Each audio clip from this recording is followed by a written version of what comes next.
নমস্কাৰ সকললৈ ইয়া হৈছে সৎসংগ বিহাৰ বকো অন্য বছৰৰ দৰে এই বছৰীয় পৰম পূজ্যপাদ শ্ৰী শ্ৰী আচাৰ্যদেৱৰ আশীৰ্বাদত যুগপুৰুষোত্তম পৰম প্ৰেমময় শ্ৰী শ্ৰী ঠাকুৰ অনুকূল চন্দ্ৰৰ 137তম শুভ জন্মোৎসৱৰ লগতে সৎসংগ বিহাৰ বকৰ শ্ৰী মন্দিৰৰ অষ্টাদশ প্ৰতিষ্ঠা দিৱস বিভিন্ন ধৰণৰ কাৰ্যসূচীৰে উদযাপন কৰিছে। ইয়াৰে কিছু ভাল লগা পৰিৱেশ চাৱা হওক।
বকবকনি পূৰ্ণত্বৰ চিন নহয়।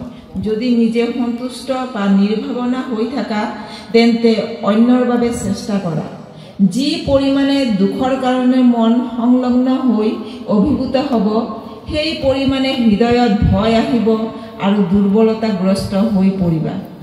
যদি ৰক্ষা পাব বিচৰা ভয় আৰু দুৰ্বলতা বুলি একো নাৰাখিবা।